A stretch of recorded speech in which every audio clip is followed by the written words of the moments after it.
Amado Padre, te damos infinitas gracias, Señor, por este tiempo maravilloso. Gracias por tu presencia a través de ese espíritu de santidad, poder disfrutar de todo este tiempo perfecto que tú has creado para nosotros como parte de una señal, pero también de un compromiso, como parte de tu fidelidad, pero también de nuestra entrega, Señor. Y por ello te pedimos en esta oportunidad que nos continúes bendiciendo grandemente a través de esta tu palabra, que seas tú, Señor, y no palabra de hombre, quien que abra nuestros corazones, que coloques en nuestra mente y en nuestro corazón una vez más las cosas que son tan necesarias para este tiempo. Gracias, Padre, por tu bondad, por tu misericordia, por tu amor. Gracias por fortalecer nuestra fe. Gracias por tu Hijo amado, nuestro Mesías, Yehoshua. Bendito sea tu nombre por siempre, por los méritos de tu Hijo, nuestro Rey que pronto regresa. Amén y amén. ¿Pueden tomar asiento? Shabbat Shalom para todos. Qué bueno es estar celebrando la primera de nuestras convocatorias, como es el Shabbat, en medio de otras convocatorias, en medio de este gran paréntesis que se aperturó con la celebración de Pesaj, y ya estamos impregnados con todo ese sabor a reino, como reiteradamente lo menciona nuestro pastor Nahum, y que nos eleva la esperanza, sentimos la redención, nos identificamos mucho con todo lo que pasó nuestro pueblo con la liberación en Egipto, pero también tenemos que aprender muchas cosas de ese momento que emerge de la historia, porque está escrito en su palabra y no está escrito no solamente para documentar un hecho histórico, sino para darnos herramientas, sino también para darnos herramientas, luces, todo pues un legado de preparación para poder darle frente a todo lo que va a acontecer, sobre todo en las cosas más críticas que son en los últimos tiempos. Como que hoy vamos a hablar algunas de esas cosas en lo que el tiempo nos permite. Vamos a trabajar con la segunda parte de la porción de la parashá número 42, Matot. Ya casi estamos terminando el Sefer Bamidbar, el libro de números. Terminada esta porción, ya nos queda solamente una, más 6, para culminar el Sefer Bamidbar, el libro de números, y con ello, pues, adentrarnos a Devarim, ese gran resumen que el Señor ha colocado en ese último libro de la Torá. Y el tiempo ha pasado rápido porque nosotros estudiamos estos ciclos en los últimos años, los hacemos en 3 años. Y pareciera que como fuera que en un año, porque se nos va tan, bueno, por lo menos yo tengo esa apreciación, ¿no? Se nos va tan rápido. El capítulo 31 ya lo habíamos iniciado en la parashá anterior o en la parte de la parashá anterior y hoy lo vamos a culminar. Solamente nos va a quedar pendiente para la parte 3 el capítulo 32. ¿Ok? Capítulo 32. Aquí hay dos temas, amados. O hay varios temas, para ser francos, ¿no? Para ser honestos. Pero hay, dentro de esos varios temas, hay 2 temas que resaltan y de la cual vamos a permitirnos sacar algunos elementos, no todos porque hay muchos. Hay una variedad de enseñanzas allí que se pierde de vista, como es todo el compendio bíblico, ¿no? Pero de esta porción hay dos elementos importantes que resaltan, que es la guerra, una guerra muy particular con Midian o con Madián, y el botín de esa guerra.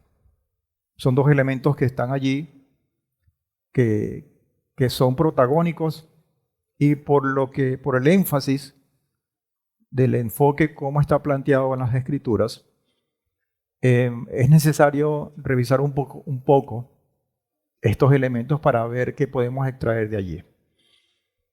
De inmediato entonces vamos a leer el marco de lo que es los escritos apostólicos y la Haftará, que también tienen mucho que decirnos, porque como siempre son los marcos que nosotros seleccionamos dentro de la Biblia para darle cuerpo a toda la extensión de lo que está escrito en la Torá, que es precisamente lo que estamos estudiando.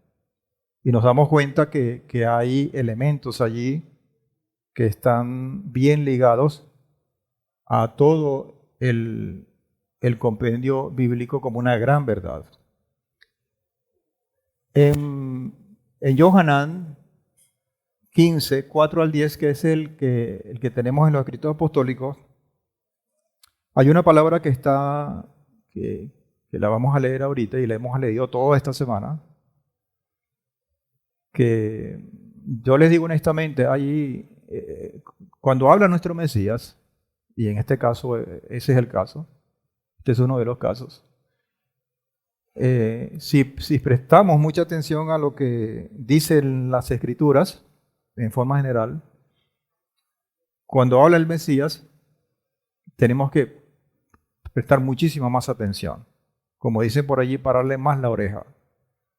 De hecho, hay algunas versiones que resaltan en letras rojas cuando habla el Mesías, cuando está el Mesías planteando su discurso, sus ideas. Y este es uno de los casos, ¿no? Dice Yohanan 15, 4 al 10, permaneced en mí y yo en vosotros. Mire, hay una forma que yo no sé si existe como método de trabajo, ¿no? Pero yo, con todo lo que el Señor me ha dado de experiencia, que no es mucha, yo aprendí como herramienta, y se los doy a ustedes para que de repente les pueda utilizar, extraer palabras, pero no muchas, una o dos palabras de un texto,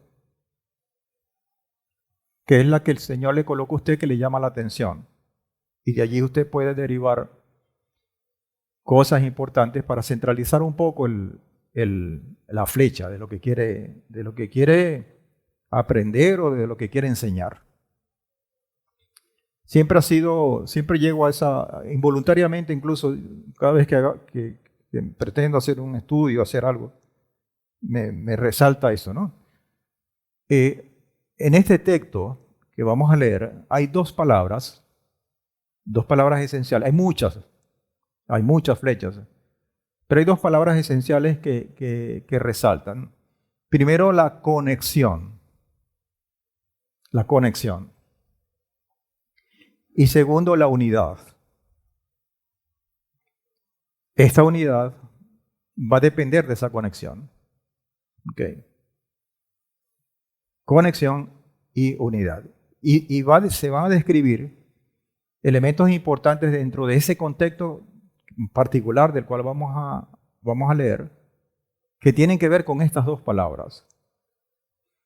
Cuando dice permaneced en mí y yo en vosotros, se está hablando de una conexión que tiene una característica de permanencia. No es que es un contacto, lo toco, conecto y listo, y lo retiro. No, es un contacto que tiene que ser permanente. Pero al mismo tiempo habla de una característica importante, ni siquiera en el versículo completo, en las primeras palabras del versículo, que hay un intercambio, hay como un enlace que es la unidad. Permaneced en mí y yo en vosotros. Hay como una cadena. Entonces, cuando uno lee esto, porque a veces uno lee como si estuviera leyendo una noticia y lo lees rapidito. Pero la palabra no se puede leer así. Aún sabiendo que estas son versiones, y sabemos que las versiones como traducciones han pasado por mucho tiempo, por muchas manos, etc. Aún así, hay una esencia allí. Entonces, permaneced en mí y yo en vosotros. Y coloco un ejemplo como es el maestro, el Mesías, el maestro de esas parábolas. Como el pámpano no puede llevar fruto por sí mismo si no permanece en la vid, así tampoco vosotros si no permanecéis en mí. Entonces hay una conexión permanente que además de eso tiene que dar un buen resultado como evidencia de esa conexión y de esa permanencia. Yo soy la vid y vosotros los pámpanos. Yo soy el tronco y ustedes son las ramas. Dice, el que permanece en mí e insiste en la permanencia, en esa conexión permanente. El que permanece en mí y yo en él, este lleva muchos frutos, porque separados de mí nada podéis hacer. Nada podéis hacer separados de mí, a no ser que alguien permanezca en mí, es echado fuera como el pámpano sin fruto que se seca. Entonces, coloca el paréntesis o el contexto mucho más amplio, porque no solamente habla de la conexión permanente, no solamente habla de la unidad, no solamente habla de la bendición o de los resultados de esa unión, sino de los riesgos de aquellos que no permanecen en él. Y allí lo plantea de una manera tan sencilla, pero tan profunda, tan, ¿cómo se dice? Tan perenne en el tiempo. Hay una palabra porque esa palabra es atemporal, está vigente todo el tiempo. Dice y la recogen y son echados a fuego, los echan al fuego y arden. Y dice el versículo 7, si permanecéis en mí y mis palabras permanecen en vosotros, entonces hay otro elemento, la palabra. La palabra como esa amalgama que asegura esa unión. Que asegura esa unión. Entonces, y mis palabras permanecen en vosotros, pedid lo que queráis y se os dará. En esto es glorificado mi Padre, en que llevéis mucho fruto y seáis así mis discípulos.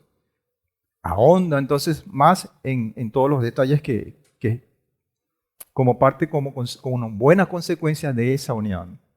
Como el Padre me amó, también yo os amé, permaneced en mi amor. Si guardáis mis mandamientos, permanecéis en mi amor, como yo he guardado los mandamientos de mi Padre y permanezco en su amor. Entonces, al final de este segmento, porque solamente es una parte de todo el texto, habla de esa gran condición para que esa permanencia se concrete, que esa unión se solidifique, que es su palabra y la obediencia a su palabra.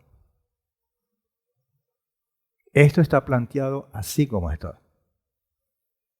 Y de esto vamos a hablar un poquito. De hecho, el mismo título de esta porción nos dice bastante con respecto a este texto. El Moreda Tiele en la clase, en la primera parte, estuvo hablando algo de eso. Ahora, en Primera de Shemuel, que es la porción de la Haftará, que en este caso es el capítulo 17, versículos 44 al 50, habla también o refleja o plantea elementos aquí que nos llevan a considerar, para mí, una palabra, una flecha, porque si hablamos en los textos, en el texto de Yohanan ahorita, que está la conexión y está la unión, la unidad, aquí también hay elementos importantes. Y para mí resaltan dos palabras, que es el poder de Adonai y la dependencia por parte nuestra de ese poder.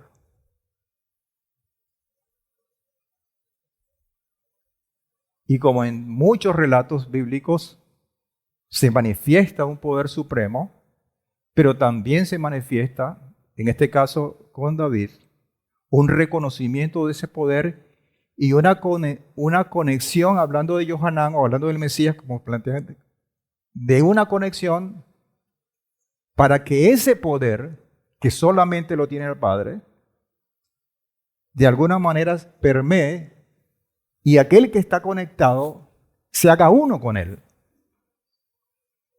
Entonces, claro, a veces, por ejemplo, leímos Johanán y ahora leímos Primera de Shemuel y son historias que están separadas por muchos años y pareciera que estuvieran aisladas, pero siempre recordemos que el autor de todo es uno solo, que es nuestro Padre.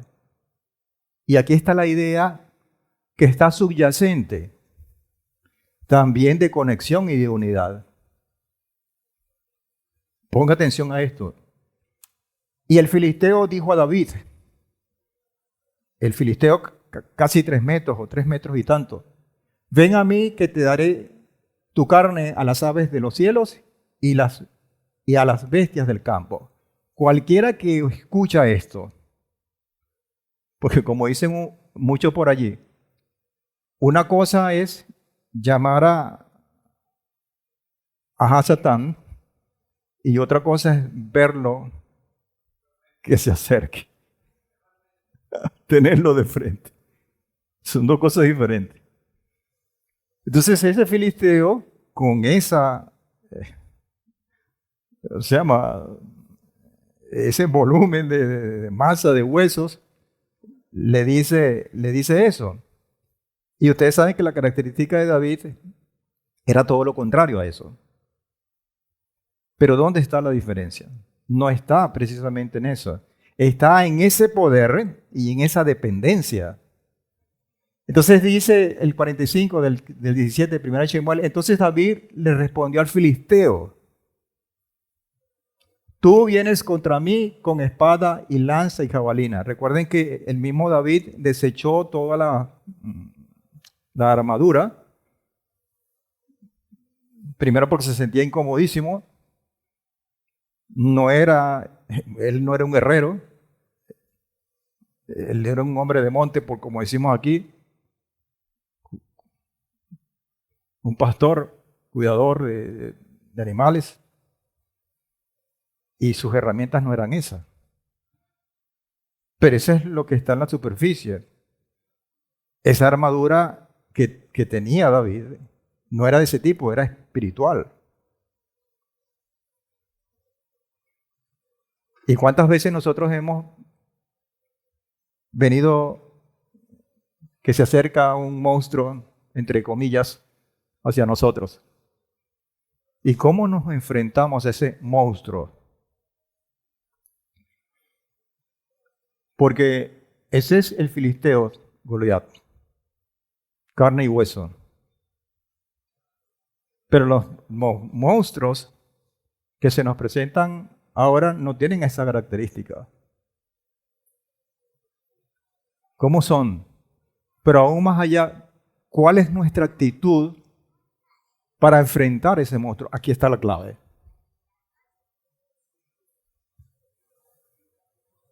Tú vienes contra mí con espada y lanza y jabalina, pero yo voy contra ti en el nombre de Adonai Sebaot.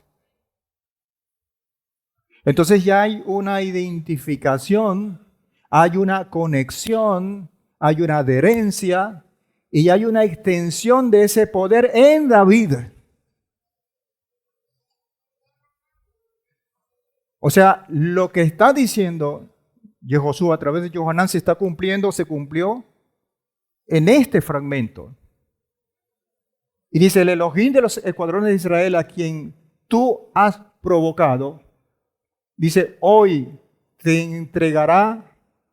Adonai te entregará en mi mano y yo te heriré y te cortaré la cabeza. Eso es un hecho. No, eso simplemente es una declaración de fe. Porque eso no había ocurrido. Y no es fácil, amados hermanos, tener un monstruo de estas características y decirle en su cara, Todos estos elementos con tremenda convicción, cuando la cosa luce totalmente dispareja. No lo es. Pero ¿qué hace la diferencia? La convicción, la fe, la interesa, el apropiarme de una verdad que para mí, en la cual yo la creo, yo la digiero, es mía. No dejo que me la arrebaten, sin negar que hay un monstruo delante de mí. ¿Se entiende? Entonces, dice, y te cortaré la cabeza y te entregaré todo en futuro. Te entregaré la carroña al campamento de los filisteos, a las aves de los cielos y a las bestias de la tierra, para que toda la tierra sepa que hay que hay Elohim en Israel. Entonces el discurso de David, la convicción la expresa de una manera en la cual la centralidad de su fuerza, de su poder, no es David, no es la inteligencia, no es la habilidad, porque sí la tenía. Es el poder de Adonai actuando en él. Y así lo reconoce. Y de esa manera no solamente lo reconoce, sino actúa. Y eso es una cosa sorprendente. Él no es porque es que a veces uno ve personas dentro de la religión, porque vamos a hablar en términos generales, con tremendas convicciones, con tremendos discursos, que realmente están apegados a la palabra. Pero hay que trabajar que esas palabras, que esos discursos se trasladen y se muestren en actos, en actitudes. Que cuando venga el monstruo nosotros podamos hacerle frente de verdad.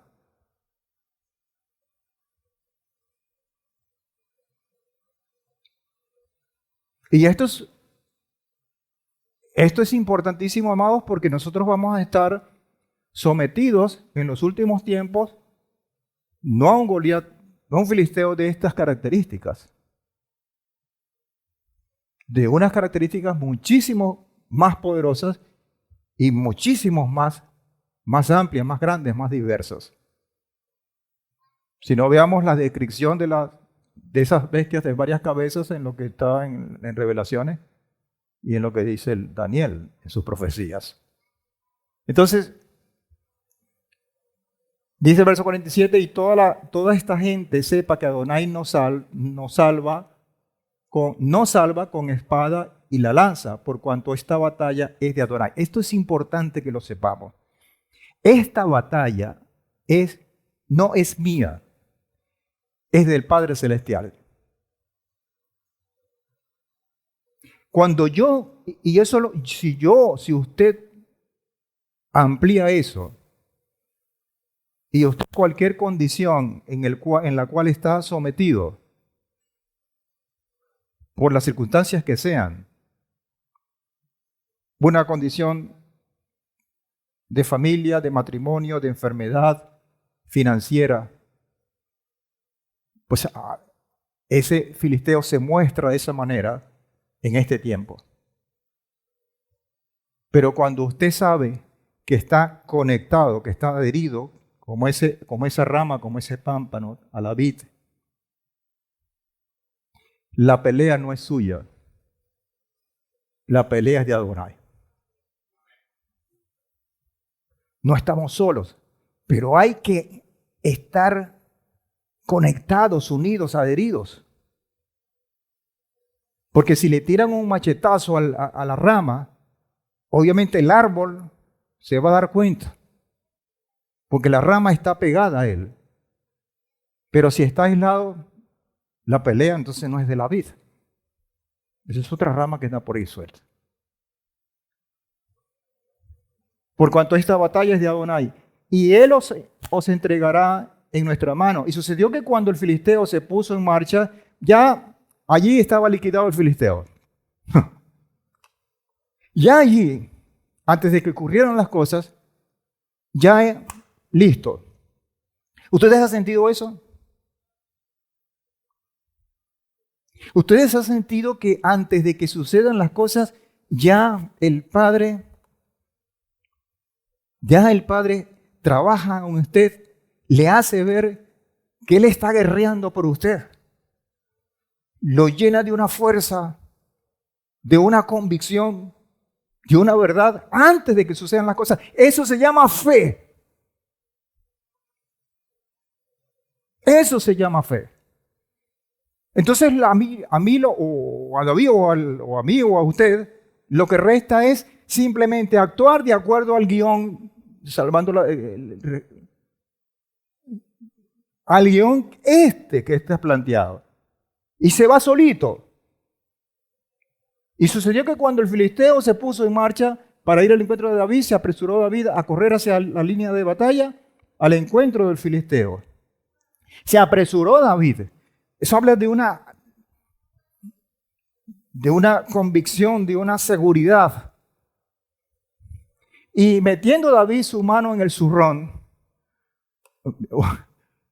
¿Sabe qué es zurrón? No crea que yo soy muy sabio, entonces yo lo investigué. Zurrón es un bolso que se hacía en aquel momento de cuero de animal, que lo llevaban los pastores para hacer sus faenas.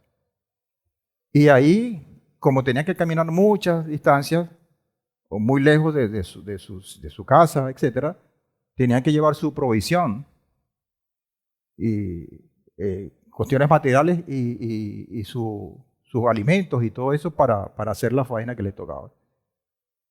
Pues ahí tenía su piedra, sus piedras. Sacó de allí una piedra y la arrojó con la honda e hirió al filisteo en la frente, y la piedra quedó hincada en la frente y él cayó sobre su rostro en tierra. O sea, cayó hacia adelante, no cayó hacia atrás. Alguien lo empujó. ¡Pum! Y lo empujó hacia adelante porque estaba detrás. Así David prevaleció sobre el filisteo con la honda y con la piedra, pues hirió al filisteo y lo mató. Pero no había espada. Es importante que no había espada en manos de David. No había. Pero sí había fe, había convicción, había confianza, había esperanza. Este es el tremendo marco que tenemos para esta porción. Matot, ya lo había adelantado un poco el Moreati la semana pasada. Maté en singular es el título de esta parasha. Se traduce como tribus, pero también se traduce como palos. Entonces, ahí en el fondo hay una especie de árbol con unas ramas. Entonces, Matot, tribus, y como uno de los significados, pero también se traduce como palos, que en este caso es un palo seco, totalmente divorciado de la rama que le dio, o del árbol que le dio origen. ¿Ok? Hay otro término hebreo que significa tribus, y esto es interesantísimo, porque de esto nos acaba de hablar nuestro Mesías Yehoshua en Yohanan. Cuando dice, hay otro término hebreo que significa tribus, que es shebatim, o shebet en singular, que significa también ramas.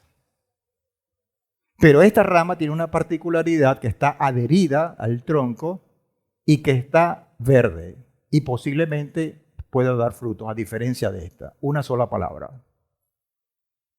Matot. O sea que una sola persona puede ser palos o puede ser ramas. No depende del Señor, depende de mí. David no era palo, David era rama, y por eso prevaleció sobre su enemigo. Y allí se cumple entonces lo que está planteado por parte del Mesías, para que nosotros tengamos la oportunidad de ir a guerrear con todas las garantías. No que cómo yo voy a hacer si no puedo ir. Y esa guerra la coloco entre comillas, porque son guerras que obviamente no tienen que ver con echar cuchillos, ni plomo, ni caernos a golpe con nadie. Aunque eso puede suceder también. Pero son enfrentamientos que están pues en el ámbito espiritual y en el cual las condiciones que tenemos o las garantías que tenemos para prevalecer, para estar por encima de esa guerra, son o dependen de ese poder que habíamos hablado en la primera parte de los escritos apostólicos, pero de esa unidad que tenemos de eso. Okay. Dice, voy a asumir un reto, voy a luchar contra esto y tal, ajá, y las armas, bueno, no sé, yo estoy pelado, no tengo reales, yo tengo esto, no tengo aquello. De eso sabemos nosotros y bastante, de estar pelado, ¿verdad? En esta porción, entonces, yo les había dicho que hay dos cosas, la guerra y el botín de la guerra. Esta guerra es muy particular, porque es la última de las guerras que se da con Israel, o donde interviene Israel, antes de la entrada de la tierra prometida. Y esto tiene una característica importantísima. Repito, es la última guerra que se da ya antes de la entrada a la tierra prometida. Luego de la guerra contra Midian, por su rol en la destrucción moral de Israel, ya sabemos lo que pasó, que viene heredada desde Bilán y Balac y todo este cuento, ¿no? Bueno, que no fue ningún cuento. Entonces, luego de esa guerra, por su rol en la destrucción moral de Israel, la Torá da un recuento detallado del botín de esa guerra o que se originó de esa guerra y cómo fue distribuido entre el pueblo, los guerreros, los levitas y el sumo sacerdote. Y ustedes se dieron cuenta de la cantidad de cosas que estaban allí como botín. ¿Okay? Ahora, esta es prácticamente la última guerra antes de entrar a la tierra prometida. Esto nos lleva a pensar en un contenido profético, en el cual hemos insistido mucho en todos estos últimos años. Y allí resaltan dos preguntas de muchas. ¿Qué la hace a esta guerra tan especial? Y segundo, ¿qué mensaje hay detrás de todo esto?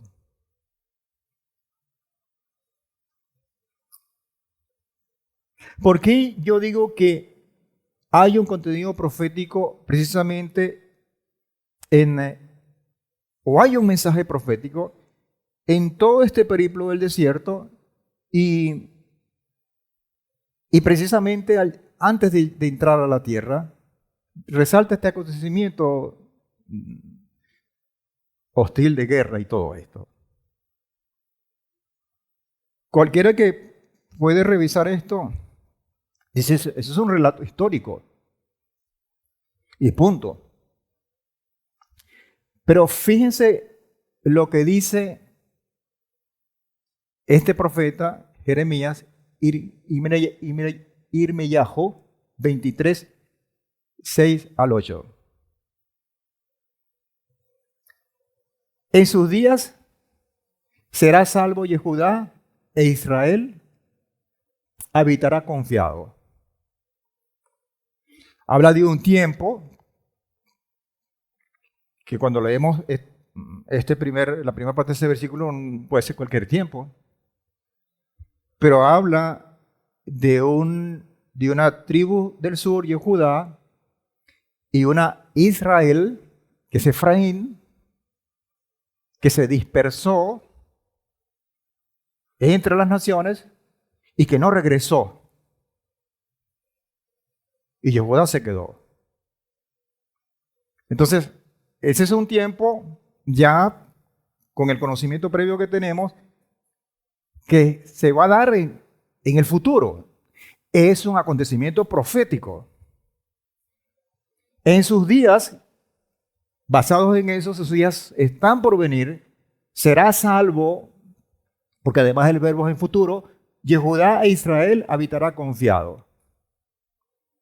Y se apellidará con este nombre, con ese hecho, tiene un sello y se llama Adonai Sikenu. ¿Qué se traduce en español o en castellano? Justicia nuestra. Hay un hecho de justicia. Hay un punto de justicia ahí. O sea, se va a dar eso y el sello que está es de un juicio. De un juicio. Por lo tanto, me está disparando todo para los últimos tiempos. Y dice más, dice el verso 7 del 23 de Jeremías o Jeremías, mirad que llegan días, dice Adonai, en que no dirán más. Si hay un hecho sorprendente históricamente hablando, o desde el punto de vista bélico, o desde el punto de vista, ¿cómo se llaman los que estudian la ciencia que estudia el hombre? ¿Ah? Sí, pero bueno, biología, esa. Puede ser un hecho de antropología y todo esto, pero indudablemente hay un hecho profético por encima de todo esto. Dice, vive Adonai que hizo subir a los hijos de Israel de la tierra de Egipto. Eso es una cosa extraordinaria por todo lo que pasó. Porque se abrió el mar por las plagas, por todo lo que sucedió. Eso es un hecho que, para decirlo en términos actuales, tuvo muchos likes. O sea, fue de alta. Ajá, fue viral, esa es la palabra que estoy buscando. Eso se viralizó hasta el momento, entre comillas. Pero ya no se va a hablar. Entonces uno dice, ¿qué mayor hecho de eso que aconteció?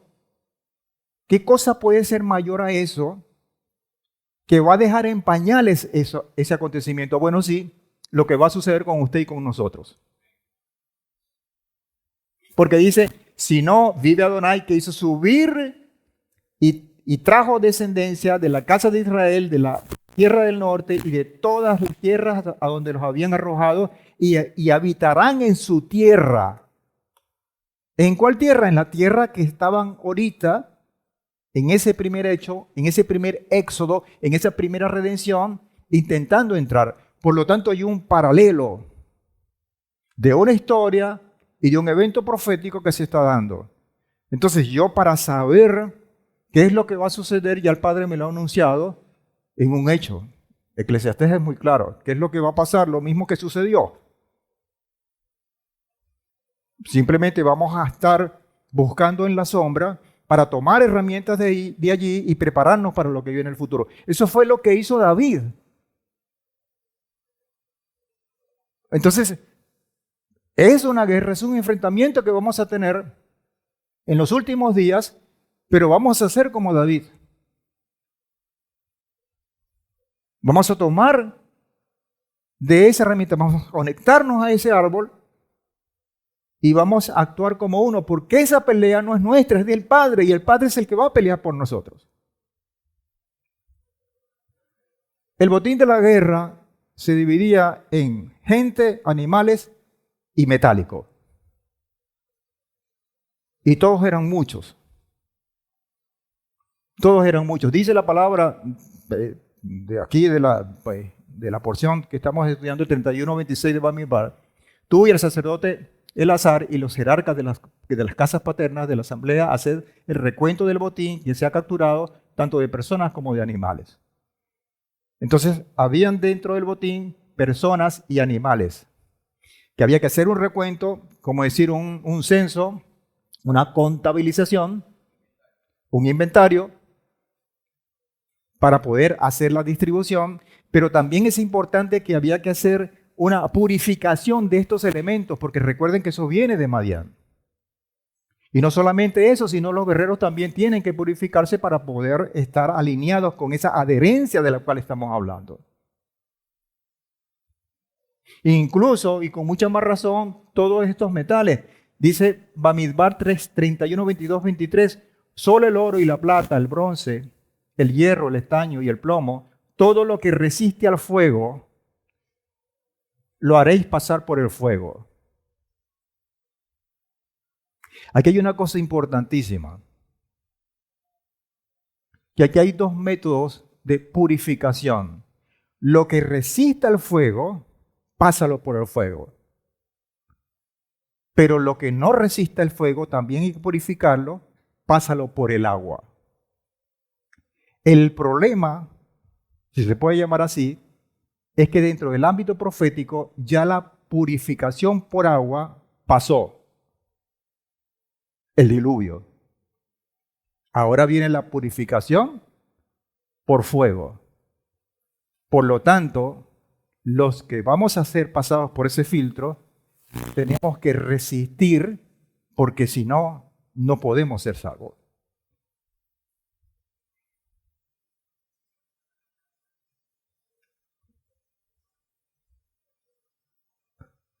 Entonces, amados, el Señor no juega con esto. Y esto puede lucir o sonar duro e injusto. Pero el Señor nos viene preparando a la humanidad con su palabra y nos está diciendo esto. Dice, repito, todo lo que resiste al fuego lo haréis pasar por el fuego y será puro. Y esa pureza, en términos de cercanía, tiene un nombre y apellido y se llama santidad. Por eso es que la misma palabra dice, sin esa santidad, sin esa pureza, nadie estará ni cerca del Eterno. Sin embargo, habrá de ser purificado con las aguas para la impureza, y todo lo que no resista al fuego lo haréis pasar por el agua. Más tarde vamos a hablar de todo esto. Entonces, hablando del botín, porque ya hablamos un poquito de la guerra, ¿cuál será el botín de esta última guerra? Ese botín, por eso es que lo entrecomillo, porque no es el botín de la sombra profética que está relatada aquí en esta porción, sino es el botín de la última guerra, la que posiblemente vamos a librar nosotros, o la que de seguro vamos a librar nosotros, ¿se entiende? Entonces, el punto es que yo he tratado de trasladar todos esos retos que estaban allí para nuestro tiempo, tomando las mismas herramientas. Y entonces sale la pregunta, ¿cuál será ese botín para mí? Porque el botín de la primera guerra eran hombres, eran animales y eran oro, plata y todo esto, pero que tenían que ser pasados por un proceso de purificación. Por lo tanto, es el botín de esta guerra, de la última guerra que vamos a librar nosotros, también tiene que seguir el mismo proceso de purificación. Pero entonces uno se pregunta, ¿qué botín será? Y aquí viene lo extraordinario para mí, espero que para ustedes también. Porque dice primero de Kefas 1, 7 al 9, para que sea sometida a prueba vuestra fe. Y ustedes a lo mejor ya dicen, ya sé por dónde vienen los tiros. Para que sea sometida a prueba vuestra fe, porque estamos hablando de purificación de aquellos elementos de aquel botín que venían de la guerra de Madián. Ahora nos vamos a conseguir con la guerra de los últimos tiempos y también hay un botín y vamos a ver qué es. Y la misma palabra me dice que debemos someter a prueba vuestra fe, pasada por fuego. Mucho más preciosa que el oro. Entonces aquello que era sombra se quedó corto y se eleva muchísimo más. Por lo tanto, las exigencias son muchísimo más fuertes. Dice, mucho más preciosas que el oro, el cual, aunque perecedero, se prueba con fuego. Se añade en alabanza y gloria y honra cuando sea manifestada Yehoshua. Entonces hay un tiempo también, que es la manifestación de nuestro Mesías, a quien amáis sin haber visto. ¿Por qué? Porque hay una condición de fe. ¿Ustedes han visto al Mesías en carne y hueso? No. Solamente en películas, en estampitas disfrazadas, con nombres totalmente contrarios a lo que realmente dice la palabra en su original. Esa es la figura que tenemos. Pero no lo conocemos. pero creemos en Él. ¿Por qué? Por fe. Por fe. A quien amáis sin haberle visto, en quien creyendo, aunque ahora no lo veáis, os alegraréis con gozo inefable y glorioso. O sea, esa convicción provoca gozo, provoca alegría. ¿Y quién no va a ir con esa condición a una guerra? Con esa seguridad. Esto le pasó a David, amados. Y no solamente a David, le pasó a muchos hombres y mujeres. Mire, yo hace mucho tiempo, cuando yo empecé a estudiar a fondo los personajes,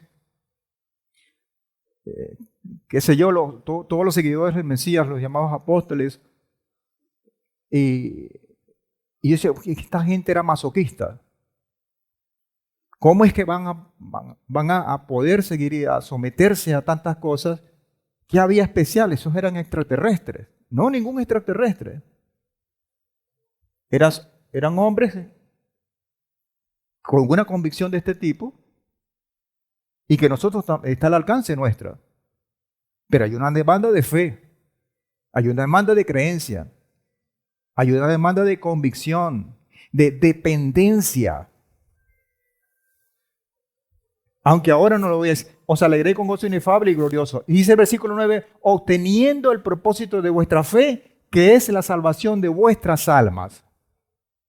Entonces, aquí hay una cuestión que resalta y que habla indudablemente que el botín que vamos a tener dentro de ese último tiempo se llama fe y salvación, la cual obviamente, aquí está en la palabra, está sometida a un fuego como parte de una prueba.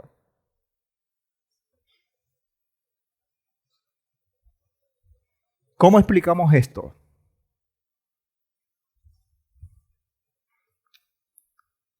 Aquí hay una persona enferma, nosotros no, nosotros somos sanos.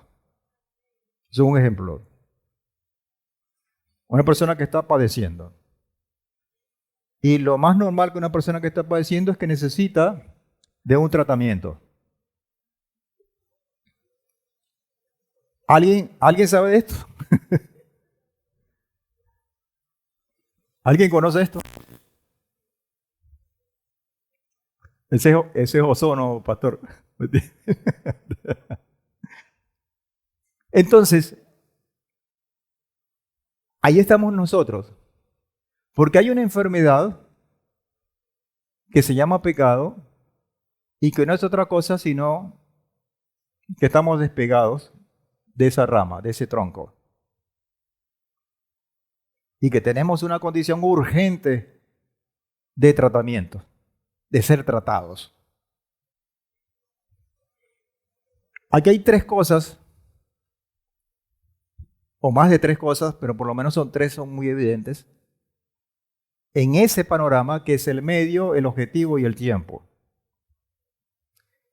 Hay una persona enferma que necesita un tratamiento. El medio de ese tratamiento es esta jeringa que está aquí. Ese es el medio que va a conducir al tratamiento que le van a colocar. El objetivo, obviamente, es sanar a esta persona que está enferma. Y el tiempo es hacerlo antes que se muera. Y sobre todo en los últimos momentos, cuando se hace esa enfermedad mucho más crítica, se hace más imperiosa la necesidad de ese tratamiento.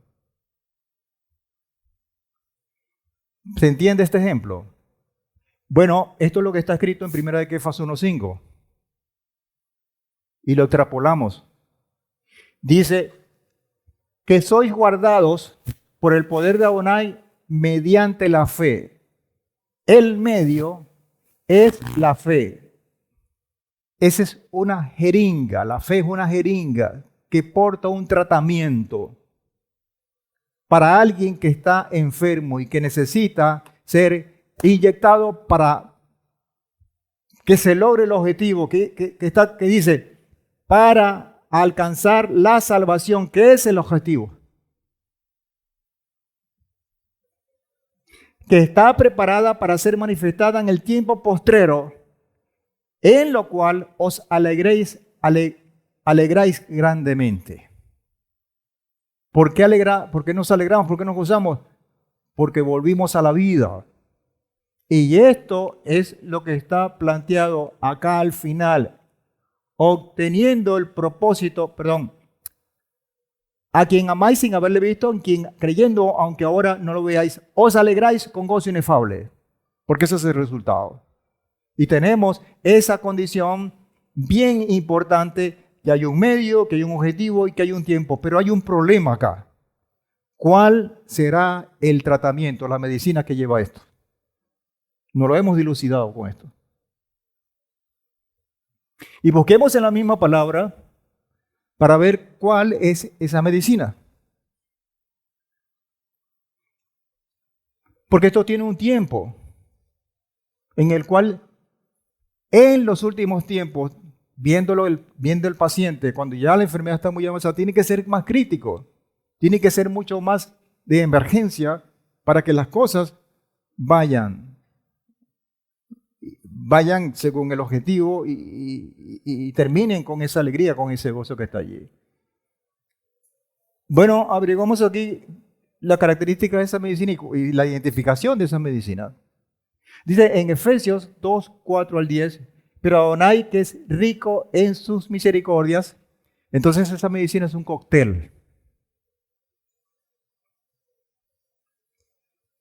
Adonai, que es el médico, es rico en sus misericordias. El cóctel tiene misericordia de la medicina. Por su gran amor con el que nos ha amado. El cóctel, además de misericordia, tiene amor. Aún estando muertos porque estamos enfermos en nuestros pecados, nos dio vida junto con el Mesías y por su gracia Él nos salvó. Gracia. Entonces, esa medicina tiene tres componentes importantes, que es la misericordia, que es el amor y que es la gracia. Para que se dé todo esto y se cumpla el objetivo que es la salvación. Y habiéndose resucitado con Él, nos hizo sentar con Él en el cielo mediante Yehoshua, para manifestar en las edades venideras la grandeza y la riqueza de su gracia y su bondad, la cual mostró para con nosotros mediante Yehoshua. Porque es por su gracia que hemos sido salvos, mediante la jeringa de la fe. Es el medio de la fe. Y esto no surgió de ustedes, sino que es don del Eterno, porque la guerra es del Padre, no es nuestra. Pero eso no es un cheque en blanco, no es simplemente un comodín. Yo tengo que estar adherido al Padre para que, funcionando como unidad, esa guerra y esa protección me arrope también a mí. Me arrope también a mí. Eso es lo que está planteado en esto. Y esto suena muy bien, pero lastimosamente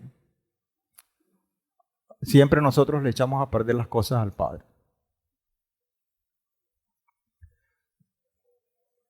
Porque dice Romanos 10:16, pero no todos obedecieron al mensaje de la promesa. Todos están invitados. A todos se les está dando este mensaje, a todos. De hecho, la misma palabra habla de que hay una condición preliminar para que el Señor venga,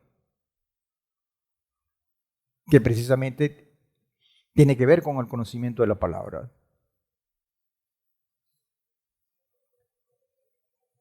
Pero no todos obedecieron el mensaje de la promesa, el llamado evangelio de redención. Pues Yehoshua dice, Señor, ¿quién ha creído nuestro anuncio? Y eso está en Isaías, en Isaías. ¿Quién ha creído nuestro anuncio? Porque el problema es creer. Mire, amados, ¿sabe que es duro? Y esto lo estamos viviendo en nuestro tiempo. Gente, hermanos, que van, porque todos vamos a ser sometidos a una condición de guerra espiritual, en el mejor de los términos, por lo que está planteado en el mismo libro de Apocalipsis y de Revelaciones exclusivamente y de Daniel. Y el Padre quiere que nosotros estemos preparados. Pero ¿sabe qué feo? Conseguir un guerrero peleando en su mente con dudas y no saber quién es Yehoshua, qué guerra va a pelear, cómo va a enfrentar. Y hay personas así. Nosotros no podemos. La guerra la tenemos en las narices. Y un guerrero que se va a preparar para eso, tiene que estar convencido. Vimos a David. Usted vio a David en ese relato dudando. ¿Será que yo puedo matarlo? ¿Será que no puedo? ¿Será que es una piedra? ¿Será que ese tipo es grandulón? ¿Me lleva tanto de diferencia en metros y tal? Pues hoy vemos con dolor que hay hermanos que se les ha dado esta revelación y están dudando. ¡Puf! No puede ser. No puede ser, amados. Y la misma palabra advierte: obediencia, creencia. Tenemos que aferrarnos, convicción. No dejarnos apabullar por el enemigo ahora. No es que cuando venga, ahora.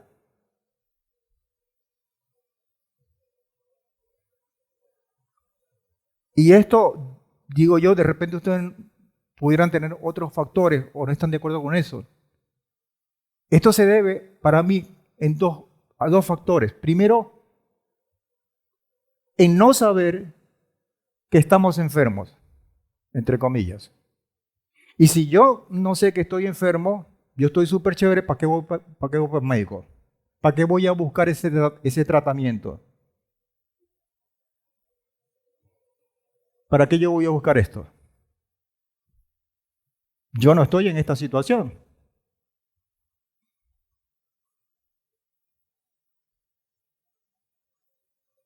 Me pasó a mí, literalmente hablando. Yo no sabía que estaba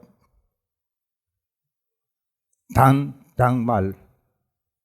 Fue a través de la voluntad del Padre que me hicieron un examen que no tiene nada que ver con eso y ¡pum! Salió.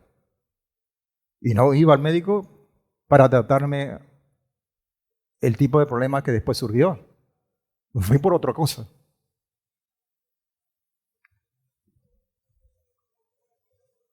No sabemos o no saben que están enfermos y no van al tratamiento. Primer factor. Segundo factor, aún sabiendo que estamos enfermos de nuestra enfermedad, no creemos en la medicina.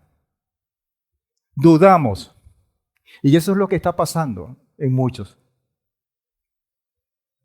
Y el tiempo profético, hermano, no va a parar. No va a parar. Nos va a pasar por encima. Aquí una cosa que este comentario no es mío, pero a mí me sorprendió y que yo quiero traérselas a ustedes. Porque esa medicina que es misericordia, que es amor, que es bondad, que encierra todo pues lo que el Padre quiere para nosotros, es mucho más Ponga atención a esto, porque tiene que ver con la capacidad para creer. Capacidad para creer. La capacidad para creer es un milagro que viene del Padre. O sea, el hecho de la fe ya es algo tremendo. Pero el hecho de tener esa capacidad, es como si fuéramos nosotros un recipiente.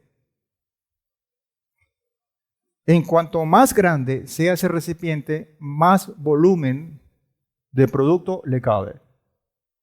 Eso se llama capacidad. El Padre nos provee de una capacidad que puede ser mucho más grande de lo que nosotros pensamos.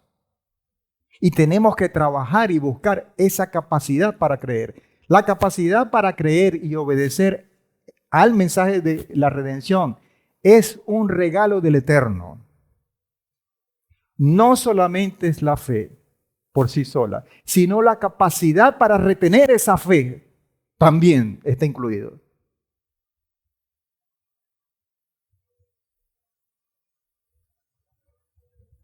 Es un regalo del Eterno a todos los hombres. Si así no fuese, nadie podía creer y obedecer lo que no ha visto. El Padre nos coloca a nosotros en nuestras neuronas, en nuestro cerebro, en nuestro corazón, en todo nuestro ser, esa capacidad para creerle.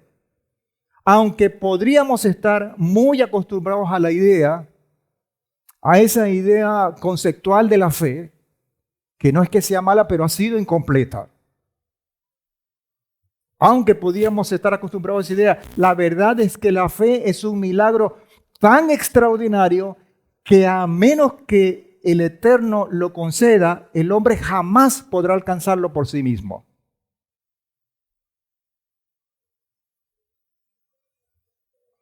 Por lo tanto, ninguno puede jactarse de nada, ni siquiera de creer y obedecer el mensaje, porque todo proviene del Padre, que es bueno y misericordioso y no quiere que nadie se pierda.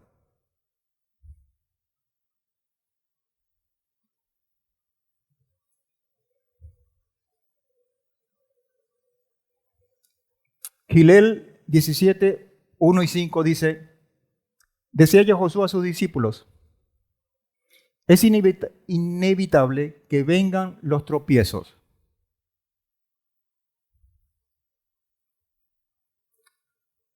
A veces nos han vendido, a muchos nos han vendido o nos vendieron la idea de una condición de un jardín cuando aceptamos a nuestro Mesías, que todas las puertas se iban a abrir y todo. Y eso ha traído como consecuencia la decepción de muchos.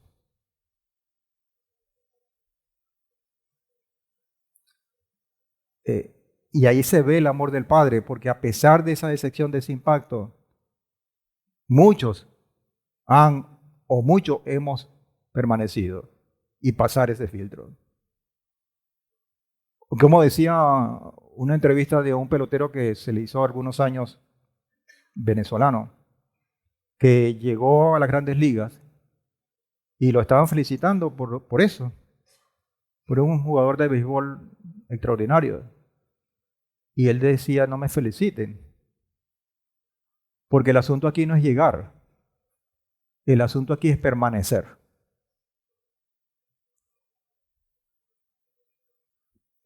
Y ese es el punto, porque va a haber tropiezos, pero hay de aquel mediante quien vengan esos tropiezos.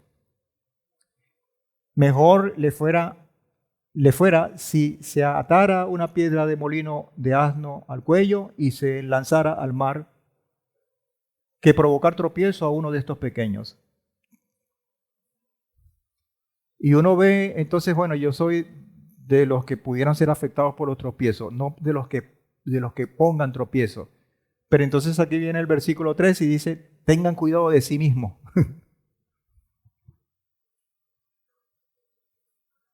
No vean en otras palabras, no vean a aquel que les pueda caer que les pueda colocar el tropiezo.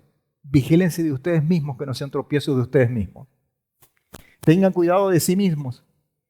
Si tu hermano peca, repréndelo. Si se arrepiente, perdónalo. Si 7 veces diarias te ofende y 7 veces diarias vuelve a ti diciendo, estoy arrepentido, perdónalo. Y con esta exposición,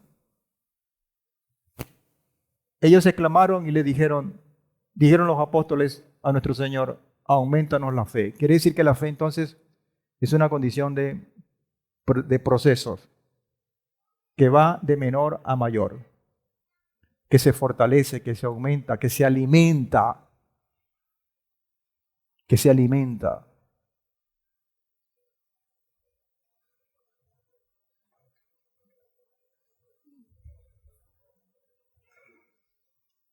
Aquí hay un hecho sorprendente, hablando a través de la guerra, que son los resultados.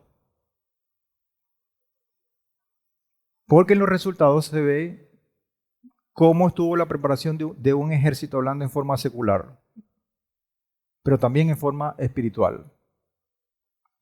Y aquí hay un reporte definitivo en el cual nos dice mucho del respaldo del Padre ante esa condición. Y esto nos anima, nos debe animar, nos debe alentar, nos debe llenar de esperanza. Porque si nos sentimos esperanzados cuando vemos a David enfrentando al filisteo y saliendo victorioso o airoso, esto también es para nosotros. Dice, el sacerdote Eleazar dijo a los hombres del ejército que venían de la guerra: este es el estatuto de la ley que Adonai ha ordenado a Moshe.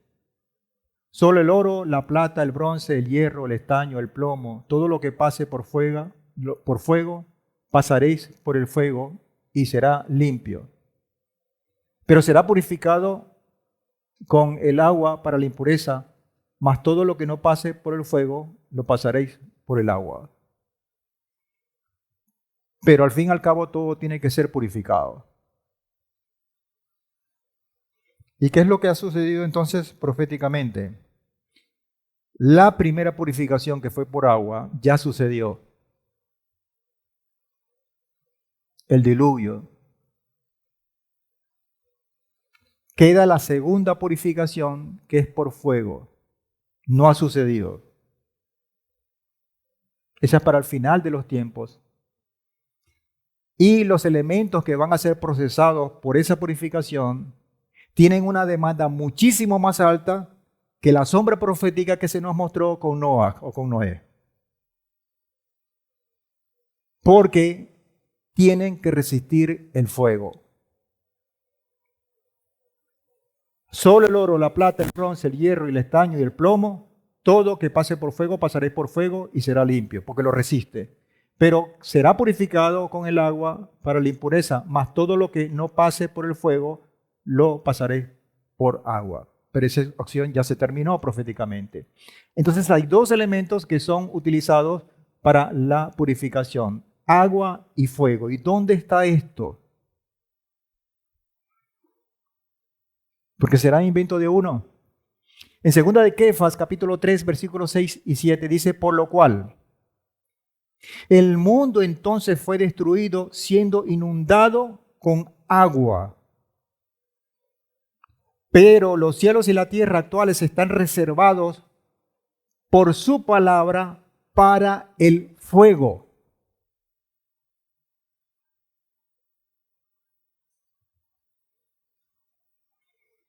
Entonces tenemos que ponernos a la altura de esa demanda, guardados para el día del juicio y de la destrucción de los impíos. Mire, yo quiero leer un poquito más de este texto. Es el 2 de Kefas 3. Me voy a extender un poquito más, aprovechando que tengo tiempo todavía. Porque esto es una gran advertencia. Y disculpen que sea tan tan incisivo con esto, ¿no? Dice, segunda de Kefas, segunda de Pedro 3:1. Amados, esta es ya la segunda carta o epístola que os escribo, en las cuales despierto con exhortación vuestro limpio entendimiento, para recordar las palabras antes dichas por los santos profetas. O sea, esto no es nuevo. Yo les voy a recordar el mensaje de aquellos profetas, pero es necesario recordarlo.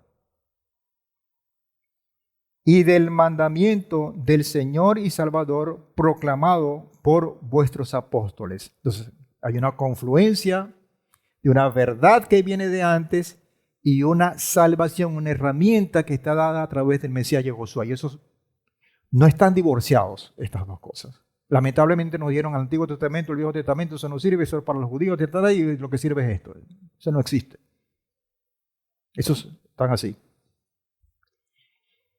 Dice el verso 3 del capítulo 3 del segundo de Kefas: conociendo primero esto, en los postreros días vendrán burladores, andando según sus propias concupiscencias. Y vaya que estos burladores tienen la puerta abierta, tienen un campo de acción tremendo para llegar a nuestras mentes.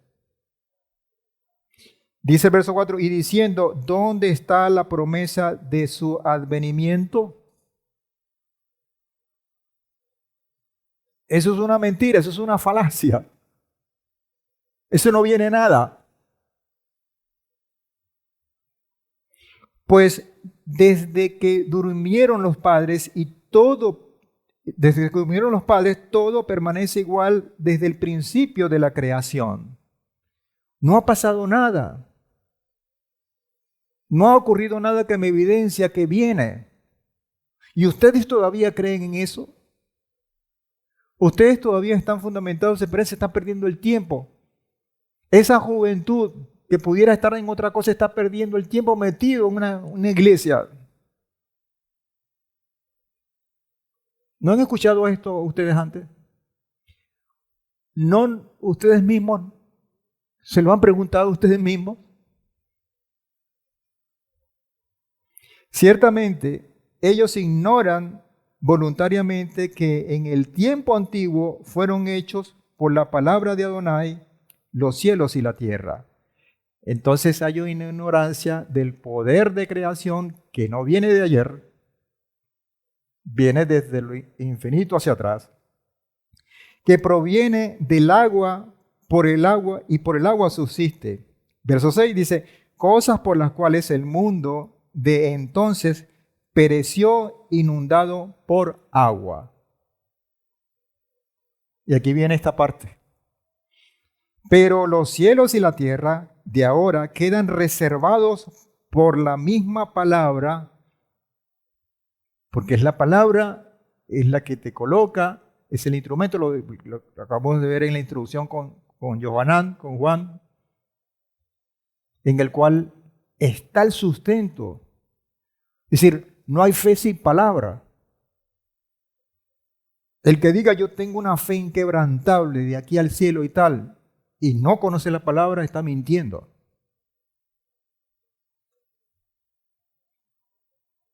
Quedan reservados por la misma palabra, guardados para el fuego en el día del juicio y de la perdición de los hombres impíos. Dice el verso 8, esto es una carta, pero esto es un fusil, esto es un misil, mejor dicho. Pero amados, no ignoréis esto, que para el Señor un día es como 1000 años y 1000 años como un día. Ese no viene. Mi abuelito dijo que venía y se murió la abuelita y no viene. Mi bisabuelo, no. Estás midiendo el tiempo mal. Y como claro, uno lo que dura son 70, 80, hasta 100 años, no le da el tiempo para evaluar otras cosas, pero la palabra está, es la que nos abre el paréntesis. Dice el verso 9, el Señor no retarda la promesa, pero hay esperanza entonces, yo creo en esto, como algunos lo consideran tardanza, sino que es paciente hacia vosotros, no queriendo que ninguno perezca, sino que todos procedan al arrepentimiento y a la salvación. Entonces el mensaje está muy claro. Ahora, amados, tres razones por las que nuestra fe es aprobada. Tres razones. Tres razones por las que la fe es aprobada. Para purificarla, para establecerla y para compartirla. La fe. La fe se purifica, la fe se establece y la fe se comparte. Para purificarla, el fuego transforma y quema toda impureza, destilando solo el oro más puro y valioso. Así el Señor nos refina con sus pruebas para obtener más sólida fe, una fe más sólida. Y esto es evidente, lo acabamos de leer. Todas las pruebas, todos los tropiezos. Para establecerla, porque dice en Jacob, capítulo 1, versículos 12 al 4, hermanos míos, tened por sumo gozo cuando veáis cercados por diversas pruebas, sabiendo que la prueba de vuestra fe produce paciencia, y dejad que la paciencia tenga su obra completa, para que seáis perfectos y cabales, sin que os falte cosa alguna.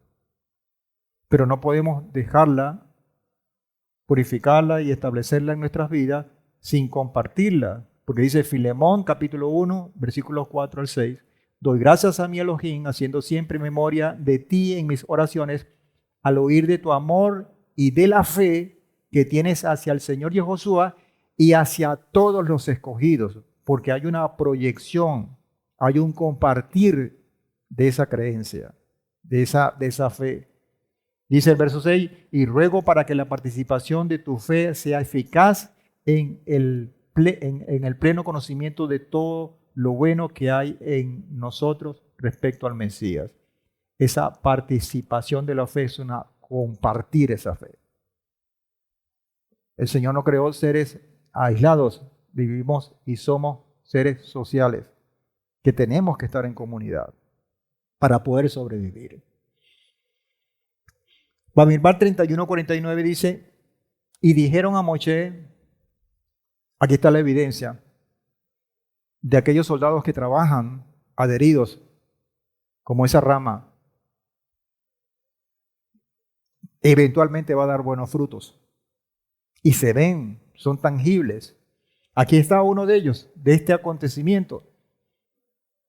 Y dijeron a Moshe, tus siervos han contado los hombres de combate que están bajo nuestro mando, y ninguno ha faltado de nosotros. ¿Sabe que es complicado y que es difícil en cualquiera de las guerras, no importando las tecnologías, los riesgos que se corren? E incluso manejando mal las armas, algún guerrero esto puede suicidarse por error, porque son muchos los riesgos. Y allí no hubo ni una baja. Los jefes de guerra estaban muy agradecidos porque no había muerto ninguno de los hijos de Israel, y vinieron con una ofrenda de oro y toda clase de objetos labrados. Se calcula que solo el oro pesaba aproximadamente 200 kilogramos. Yo no sé cómo está la onza de oro hoy, pero eso es una platera, loco. Pero en personas, en animales, ahí había muchísimo. Ustedes lo leyeron. Yo creo que se llenaban varios estadios de estos modernos de hoy, con todo ese gentío que agarraban como botín.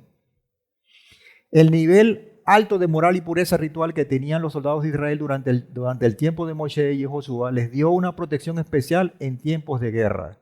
Esa protección del cual hemos estado hablando desde los escritos apostólicos y la Haftará. Por esta razón no perdieron ni un soldado en las guerras que hicieron según los propósitos del Eterno. Pero esto no todo el tiempo fue así. Porque antes, buscando el mismo objetivo, teniendo el mismo propósito, pasó todo lo contrario. Y esto es bien importante que lo tengamos presente. Porque no solamente es, uno puede decir, mira, el Señor nos manda a hacer tal cosa en su palabra. Y yo me agarro de ello como objetivo, y yo contra viento y marea voy a buscar ese objetivo. Pero resulta que el Señor da pautas, da etapas, da provisión, y es un padre de planificación, de llevar las cosas a su tiempo. ¿Qué sucedió en Bamidbar 14, 40 al 45? Había una búsqueda que puede ser legítima de conquistar la tierra porque esa fue la orden. Pero estaban despegados. Dice, y levantándose temprano por la mañana subieron a la cumbre del monte diciendo, aquí estamos, subiremos al lugar que ha dicho Adonai, pues hemos pecado. Pero Moshe dijo, ¿por qué pretendéis traspasar lo dicho de Adonai? Esto no prosperará. Esa conquista de la forma como ustedes la están haciendo no va a tener buenos resultados. No subáis porque Adonai no está en medio de vosotros. Y ahí está el punto de la rama adherida al tronco. Ustedes están separados. Ahorita son palos, no son ramas. Y le dice, así no seréis. Dice, no subáis porque Adonai no está en medio de vosotros. Así no seréis derrotados delante de vuestros enemigos.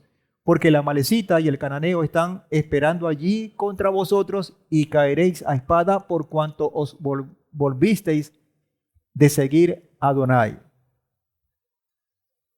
Por tanto, por cuanto te despegaste del Padre, Adonai no estará con vosotros. Y esta advertencia no valió. Sin embargo, se empecinaron en subir a la cumbre del monte, aunque ni el arca del pacto de Adonai ni Moshe se movieron de en medio del campamento.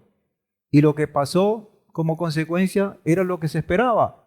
Dice el verso 45, entonces descendieron los amalecitas y los cananeos que habitaban en aquel monte y los derrotaron y los persiguieron hasta Jormá. Entonces, ahí está la otra cara de la moneda. Mire, para terminar, esto que está escrito acá. Y trabajando con la fe. La fe tiene 3 niveles, según Shalom Arush en uno de sus libros. 3 niveles. Y lo podemos ver como una escalera de 3 escalones. El primer nivel de la fe es el nivel básico, el segundo el nivel intermedio y el último es el nivel superior que se conoce como fe completa o emuná shelema. Estos son los 3 niveles de la fe. Porque repito, es un proceso. La fe no sé que inyecte y una vez, ¡pum!, llegamos al máximo de la fe y queda con nosotros. Eso no es así. En el nivel básico o en todos los niveles, como parte de la fe, trabaja por convicción. Tenemos que tener convicción desde el principio. En el nivel básico, tenemos que estar convencidos de que Adonai es suficiente y tiene todo bajo control. Ese es el básico. Que no depende de mí, sino que depende del Padre. Que Él tiene todo controlado. Pero hay un nivel que está por encima de ese, y que viene como consecuencia del primero, es el segundo, el nivel intermedio. Es saber que si el Padre está al control de todo, todo es para bien, todo es para nuestro bien. Por lo tanto, yo no puedo llegar al nivel intermedio sabiendo que todo es para bien si no paso por el nivel básico. Si no creo fielmente, si no tengo la convicción de que Adonai es suficiente y tiene el control de todo. Y el tercero es como una extensión, una expansión. El nivel superior es que todo tiene un propósito. ¿Para qué es esto?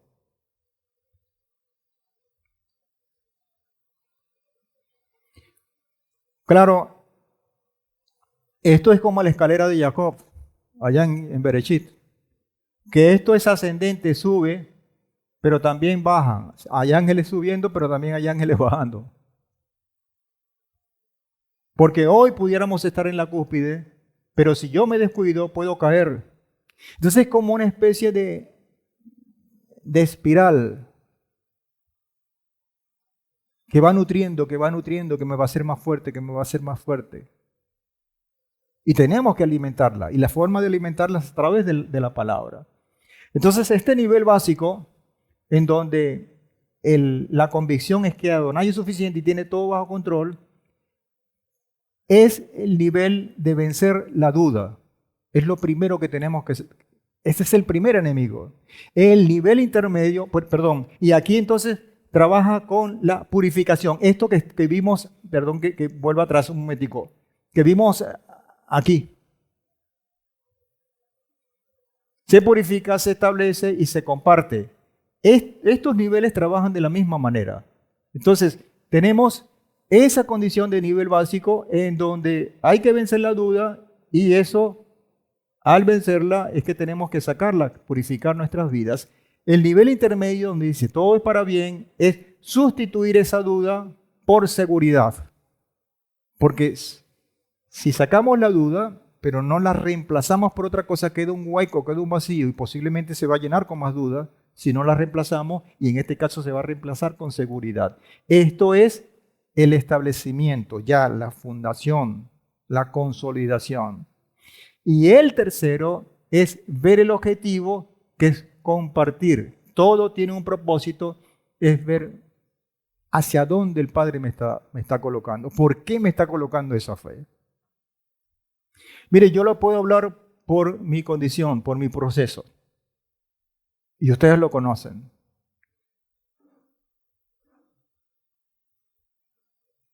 Pasar por una condición de enfermedad en el cual los pronósticos, desde el punto de vista médico, no son alentadores, porque hay un diagnóstico que te colocan y también hay unas condiciones que cuando uno le dice hay un cáncer, lo primero que dice asocia cáncer con muerte. Es una fórmula que lamentablemente nos ha impregnado. Y entonces aquí comienza a trabajar esto. Porque viene la duda. ¿Será que me voy a morir? ¿Será que yo no puedo esto? ¿Será que tengo que cambiar de médico, esta medicina, tal? ¿Es verdad o es mentira eso? Yo se lo digo por convicción, porque yo lo viví, yo lo estoy viviendo.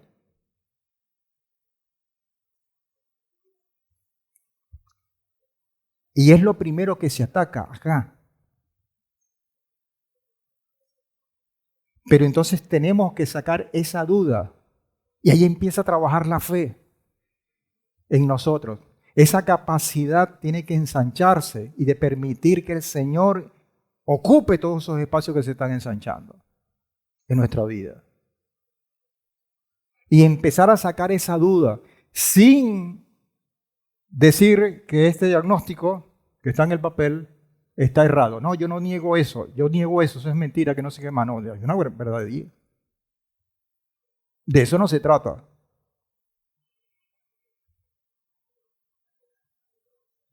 Yo no puedo cambiar el diagnóstico, pero sí puedo cambiar mi actitud enfrente de eso. Y yo empiezo a desplazarla, y empiezo a llegar a inundarme de seguridad, de convicción, por esto que está aquí en la palabra, por las promesas que tiene el Padre para sus hijos. Yo me acerco más, me acerco más, me acerco más. Y esto es un ejercicio, amados. Por eso es que le dice, aumenta nuestra fe. Eso es un ejercicio que es duro. Que tenemos que pararnos en la brecha, sí. Pero es perfectamente, ¿cómo se llama? Alcanzable. Se puede hacer. Pero yo me he preguntado, estando en el nivel, buscando ese nivel superior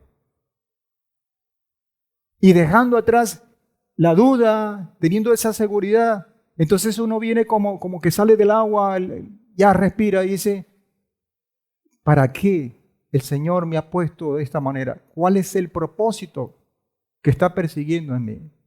¿Qué quiere de mí? Porque esto no puede ser por casualidad. Este es un nivel que tenemos que llegar, que tenemos que buscar además, no es que es el objetivo, amados. Entonces, claro, como estamos tan empantanados aquí en este nivel básico y estamos luchando con la duda, me muero, no me muero, tal, me duele, tal, que de ahí no podemos, eso es un ciclo. No, hermano, hay que sacudirse eso, hay que desplazar eso e inundarlo con seguridad, con convicción. Abrazar esas promesas que el Padre no está loco. El Padre no es mentiroso. El Padre es fiel.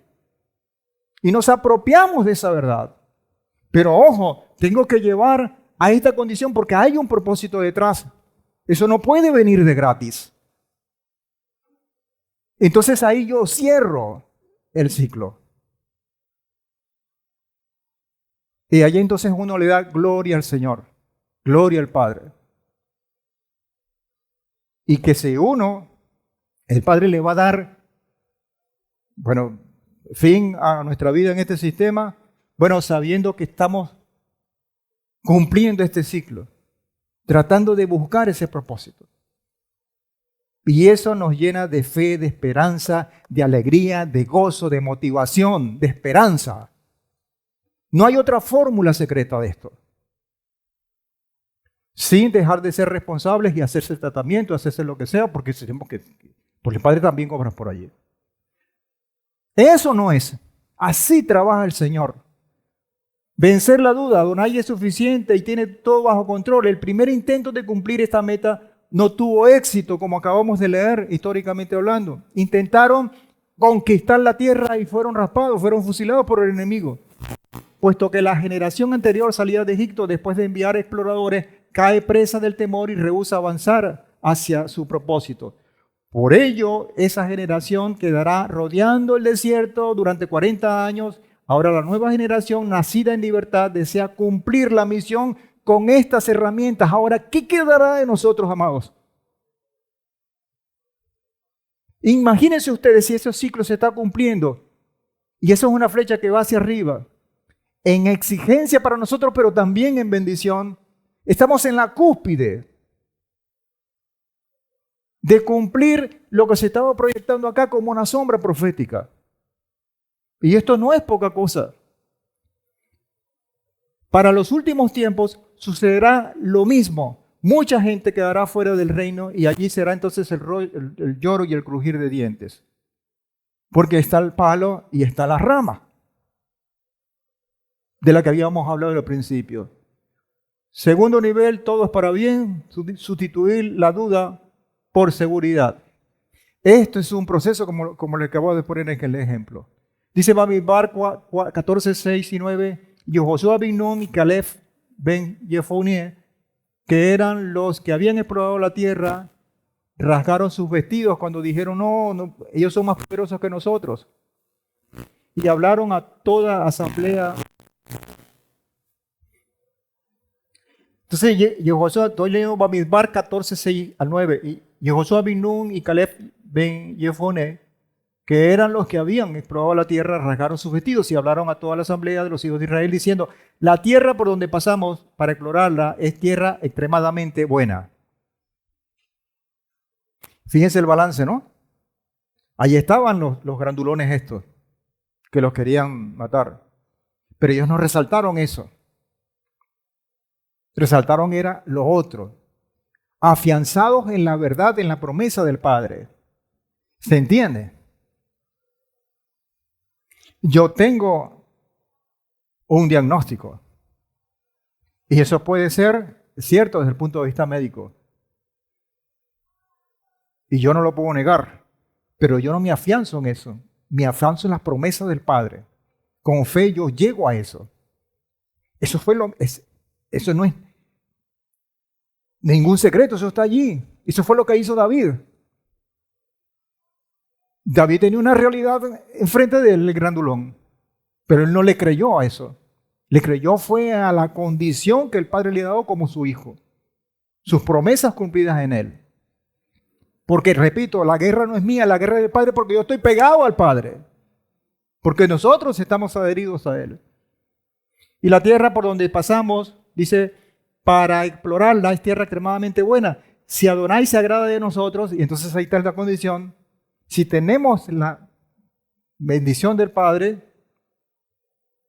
Él nos introducirá a esa tierra y nos las entregará. Es una tierra que fluye leche y miel, pero no os rebeléis contra Adonai ni temáis a la gente del país, porque serán como nuestro pan.